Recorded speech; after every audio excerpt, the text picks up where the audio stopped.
When I first landed in the US, I got settled and then we went out to eat at a restaurant. When I had my first bite of food, my taste buds were thoroughly confused by the different taste of food.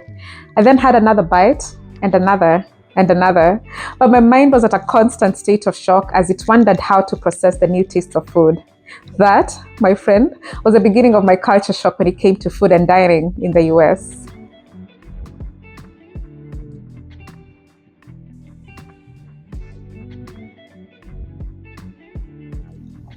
Hello there, welcome or welcome back to another episode of Diaspora Honey and Beestings. My name is Lydia Atandi and I create content about the experience of living abroad. I was born and raised in Kenya and moved to the US in 2014. That makes for a little over 10 years of me living abroad.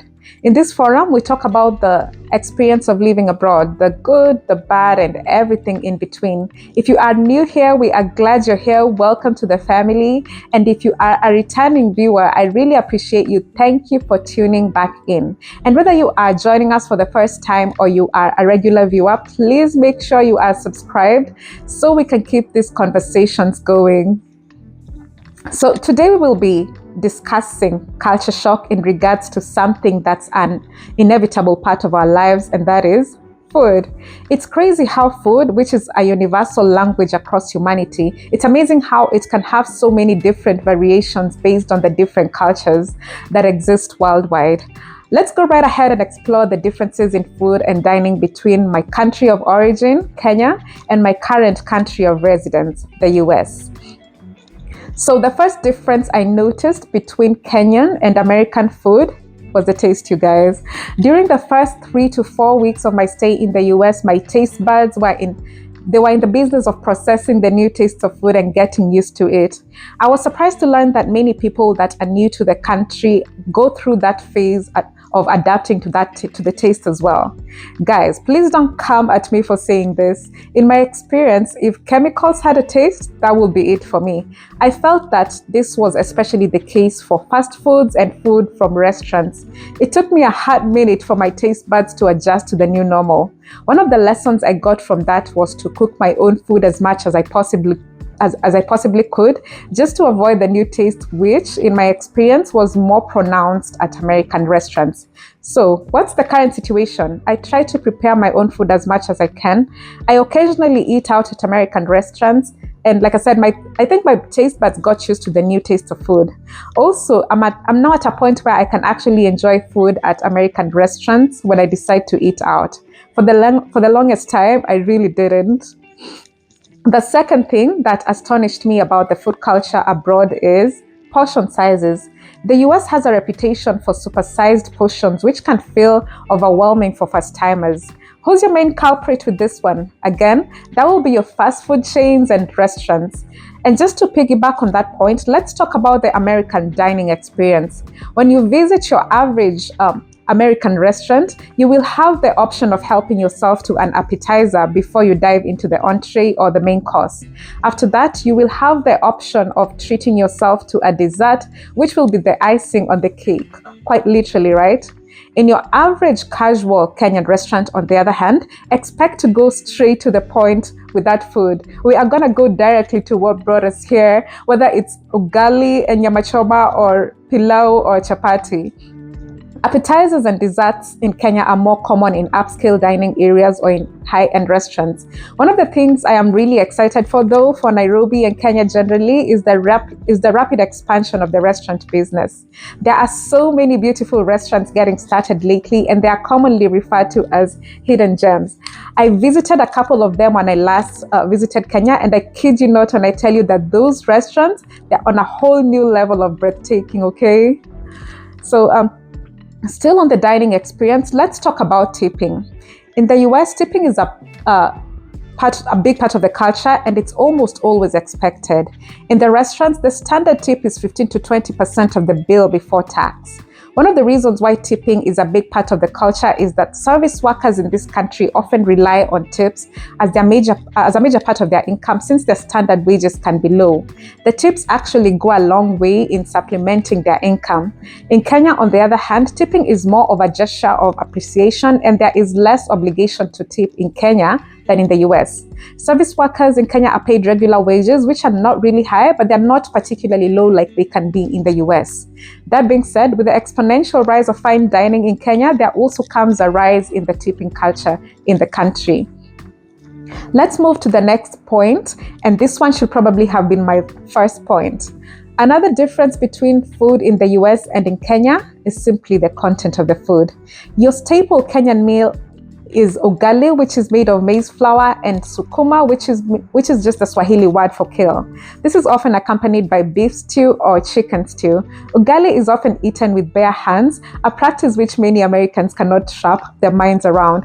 In Kenya, ugali is king, and it's consumed almost daily in many households. For the US, there isn't a single staple American dish, but many people are big on bread, pasta, and potatoes. Also, if you have lived in the US for a while, you've probably heard of the standard American diet, which is coincidentally abbreviated as SAD or SAD. The reason why the standard American diet is actually considered a sad one, it's because it's high in processed foods, added sugars, saturated fats, and sodium, and it's low in the beneficial foods like fruits and vegetables, whole grains, and fiber. The classical example of food from the standard American diet are, of course, your cheeseburgers, French fries, pizza, and pop. When it comes to fast food spending, America is leading globally by a wide margin. A good number of the American people are unfortunately big consumers of the standard American diet, and the negative effects of that on people's health are far-reaching. That being said, it would be inaccurate to say that the standard American diet is embraced by all Americans. The reality is that there's a good portion of the American population that is very health conscious. A significant number of people are very cognizant of what they consume, and they only indulge in the standard American diet occasionally as a treat. So that's a good thing. Moving on, one of the things I admire about the American diet is the variety of foods. Let's make that comparison so we can put things into perspective. When you attend your typical Kenyan event, this is what you will typically find. There'll be ugali, chapati, mandazi, pilau, rice, ugali, beef stew, chicken stew, spinach, maybe samosa, maybe fish, maybe mokimo, and of course, nyama choma or roasted meat. Pretty much you can predict what food you'll find at the event. In the US, however, there is no telling what to expect at your event because the variety of food is mind-blowing. And speaking of variety, if you want to taste cuisines from all corners of the globe, America is home to them all. Your most common non-American food in the US would be Mexican food, but I have also enjoyed Indian food, Lebanese food, Chinese cuisines, Japanese food, Mediterranean food, etc. So yes, America is one place where you can get to experience food from diverse cultures. Our next point would be on eating out. In Kenya, eating out is a once-in-a-while thing, but in America, that is a lifestyle. According to surveys from the National Restaurants Association and other food industry reports, the average American eats out 3 to 4 times in a week. That includes restaurants, takeouts, and fast food. In the US, it's quite common for families to set a routine of eating out regularly. In Kenya, eating out is more of a seldom occurrence. Most families only eat out on special occasions, and if there's a ritual of eating out once in a while, it will not be as frequent as it is in the US. With the rapid expansion of the restaurant business and the hidden gems in Kenya, will this remain to be the case? I don't know. I guess we'll find out in a couple of years. Another major difference in the food culture in the two countries is the dining times.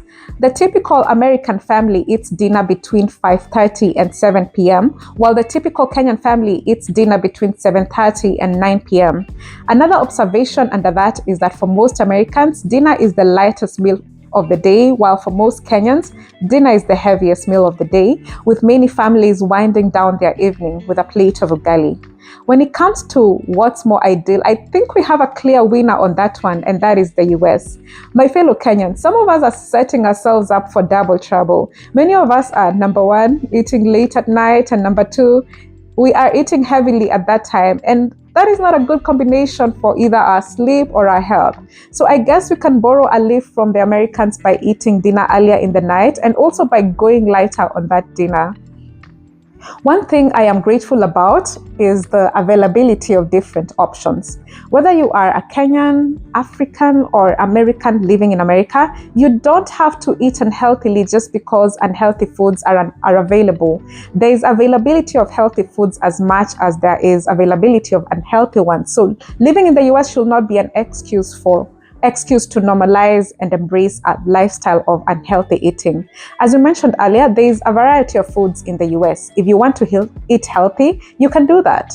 There is an abundance of healthy food sources. At the same time, if you want to eat unhealthily, you can also do that because there's an abundance of sources of unhealthy foods as well. So it all boils down to what you choose to do. A treat once in a while isn't bad, but the danger, of course, is when junk food becomes ingrained in the routine, when we know we can make better choices than that. And I know life gets so busy, but we can choose to be intentional and start with small, bite-sized steps towards the right direction with our diet. I'm speaking to myself too on that because sometimes I have caught myself slacking on that. So guys, there you have it. That sums it up for today. If you are thinking about something else that shocked you about the food culture when you moved to the US or any other country, be sure to share it with us down below on the comment section. And feel free to share your thoughts on today's conversation as well. Thank you so much for allowing me the pleasure of hanging out with you today.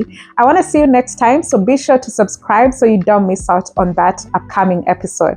Meanwhile, take care, God bless, and I will see you on the next episode.